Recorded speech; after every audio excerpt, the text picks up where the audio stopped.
Percaya nggak percaya, kita hidup berdampingan dengan mereka yang berbeda dimensi dengan kita. Supranatural memang merupakan fenomena yang sama sekali tidak umum, di luar batas kemampuan yang bisa dipahami oleh manusia. Ada beberapa orang yang memang dilahirkan dengan kemampuan ini, dan dianugerahi dengan level dominan. Banyak orang yang ternyata beranggapan bahwa anugerah atau kemampuan itu adalah hebat, namun para pemiliknya bahkan berharap mereka tidak bisa melakukannya. Mereka yang memiliki kemampuan ini harus terbiasa dengan hal yang tidak dirasakan orang lain, hingga akhirnya mereka bisa mengontrol. Terkadang juga ada tanggung jawab lebih yang dibebankan kepada mereka sesuai kemampuannya. Secara umum, supranatural adalah sebuah kejadian atau kegiatan yang berhubungan dengan alam beserta isinya, serta melampaui daya nalar manusia pada umumnya. Melawan kejadian sehari-hari dan membuat seseorang tidak bisa berpikir secara normal seperti orang lain pada umumnya. Hal tersebut berhubungan dengan energi-energi baik dan jahat, makhluk-makhluk gaib, ilmu-ilmu, serta kegiatan yang di luar nalar manusia dan kejadian alam sehari-hari. Setiap orang yang memiliki anugerah atau kemampuan spesial ini bisa saja sama atau berbeda dengan apa yang dimiliki oleh orang lain. Berikut ini adalah kemampuan yang spesial itu.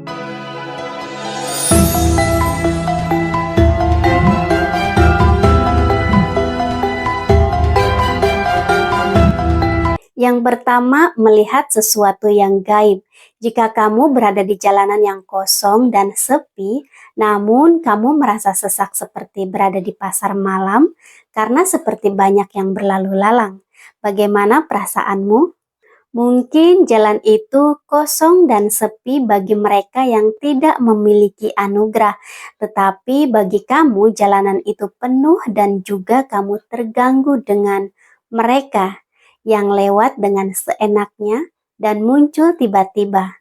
Seringkali orang yang memiliki kemampuan ini mengeluh. Tidak ada gunanya melihat orang yang tidak bisa dilihat orang lain. Nantinya malah akan dianggap aneh. Bagaimana rasanya jika kamu sedang berkumpul dengan teman-temanmu, tapi ada makhluk yang menyempil? Yang kedua, membaca pikiran seseorang.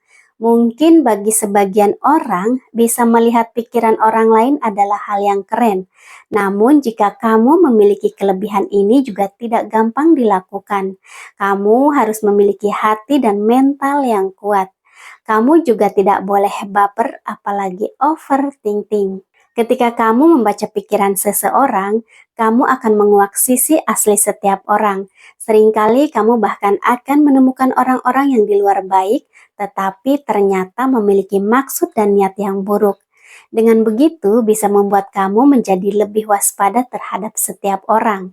Namun jika itu adalah teman terdekatmu atau orang terdekatmu, apa yang akan kamu lakukan? Pasti akan ada perang batin yang kamu alami. Bahkan jika ada orang lain yang bilang menyayangi atau berbuat baik kepadamu, tetapi memiliki niat yang buruk. Selanjutnya yang ketiga, melihat aura orang lain. Mengetahui kondisi orang lain tanpa mereka perlu menceritakan, memang akan membantu kamu lebih mudah dalam bersikap kepadanya. Menurut mereka yang bisa melihat warna-warna aura, dikabarkan hal tersebut dalam bentuk spektrum-spektrum warna. Jika kamu berada di dalam keramaian itu, akan menjadi hal yang cukup mengganggu dan menyiksa. Seseorang yang memiliki aura yang buruk karena sedang ada dalam kondisi atau mood yang buruk juga bisa mempengaruhi semangat kamu dalam beraktivitas. Yang keempat, muksa, lepas dari tubuh ketika tidur. Secara internasional, istilah ini lebih sering dikenal dengan astral projection, seperti yang terjadi pada film-film horor. Dalam keadaan tertentu dan momen yang pas, kamu bisa melepaskan roh dari tubuhmu. Menurut orang Jawa, hal ini disebut dengan moksa. Jadi, tubuh kamu benar-benar ditinggalkan dan tidak bernyawa lagi. Tapi bukan berarti kamu mati ya. Karena jika kamu mati berarti roh kamu berada di alam lain.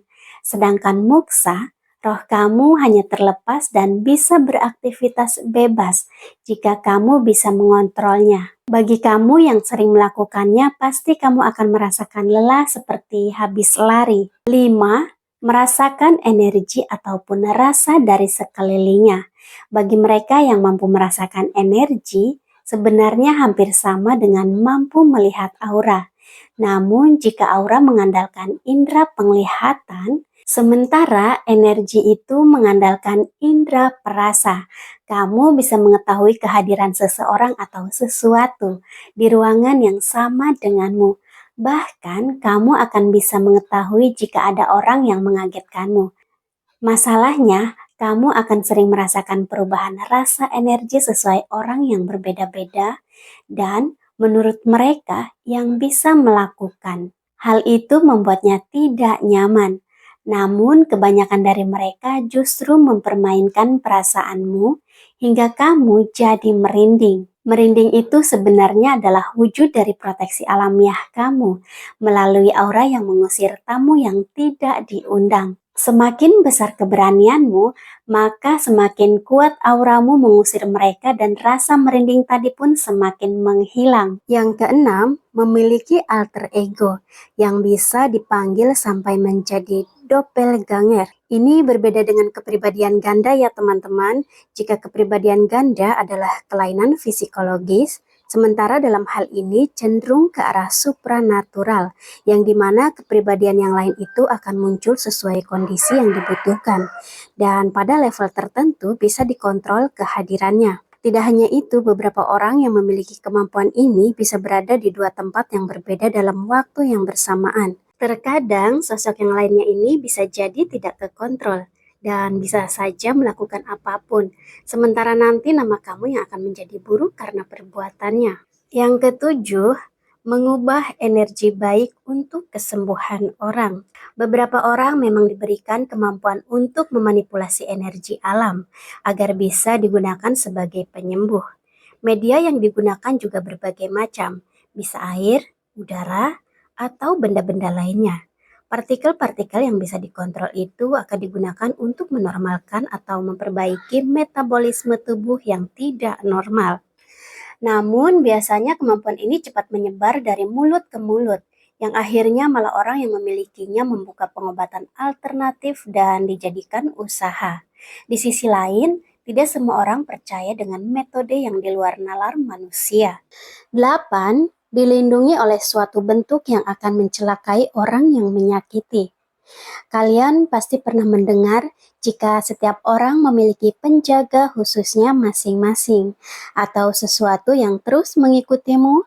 Ini punya tujuan yang berbeda-beda, karena tidak semuanya mengganggu dan berniat buruk. Ada yang mungkin mengikutimu karena hanya sekedar tertarik, ada juga yang mengikutimu karena memiliki tujuan untuk melindungi. Bagi sesuatu yang melindungimu secara berlebihan, ia bahkan bisa mencelakai orang-orang yang menyakitimu, baik disengaja maupun tidak disengaja. Itulah masalahnya, bahkan orang-orang terdekatmu akan ikut dicelakai kalau mereka menyakitimu, walau itu tidak disengaja. 9.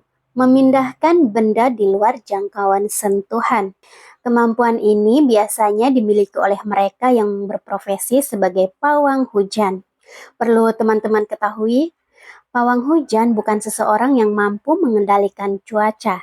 Ia diberi kemampuan untuk memindahkan benda yang berada di luar jangkauan tangan. Dalam hal ini adalah awan yang dipindahkan ke tempat lain, agar di tempat itu tidak turun hujan atau sebaliknya. Namun, biasanya bagi mereka yang bisa melakukan itu, sering sekali malah dimanfaatkan oleh orang-orang di sekitarnya. 10. Diberi penglihatan masa depan. Apakah kalian pernah menonton film Final Destination atau film lain yang menceritakan tentang seseorang yang bisa melihat masa depan? Banyak orang yang mungkin berharap bisa memiliki kemampuan ini untuk bisa memenangkan lotre atau taruhan atau tender atau mengetahui suatu hal lebih awal. Namun yang tidak diketahui oleh banyak orang adalah begitu kompleksnya jalan hidup bisa berubah hanya berdasarkan perubahan atau keputusan atau aksi kecil ketika kita berhadapan dengan suatu kejadian yang tidak terjadi, kita nggak mungkin bisa mempertimbangkan kejadian beruntun setelahnya, karena semua kemungkinan akan berubah juga. Itulah yang akan membuat seseorang dengan kemampuan ini menjadi tertekan. 11. Sering merasakan déjà vu. Untuk hal yang satu ini sebenarnya adalah bakat istimewa. Déjà vu merupakan kondisi di mana seseorang merasakan pernah melakukan hal serupa sebelumnya, padahal kenyataannya orang tersebut baru pertama kali melakukannya. Dalam ilmu jiwa, déjà vu adalah perasaan yang berasal dari pandangannya sendiri. Perasaan déjà vu merupakan sebuah peringatan bahwa orang tersebut telah menangkap indera keenam, namun gagal. Jadi saat kamu benar-benar mengalami hal tersebut, perasaan akan visi tadi meluap-luap, hingga kamu merasa mengalami suatu kejadian dua kali. Yang ke-12, pernah bermimpi dan menjadi kenyataan. Jika kamu telah mengalami mimpi dan menjadi kenyataan, maka ini adalah salah satu tanda kemampuan supranatural menjadi aktif. Mimpi itu sebenarnya adalah pandangan kita tentang waktu yang belum terjadi. Indra keenam kita yang mungkin lebih rendah dari nafsu duniawi hanya dapat memperingatkan kita melalui otak dan menyadari peringatan itu melalui mimpi. Nah, itu dia adalah macam-macam kemampuan supranatural secara umum. Tidak hanya secara umum, dalam primbon Jawa juga ada beberapa ciri yang menandakan seseorang memiliki anugerah atau kemampuan supranatural.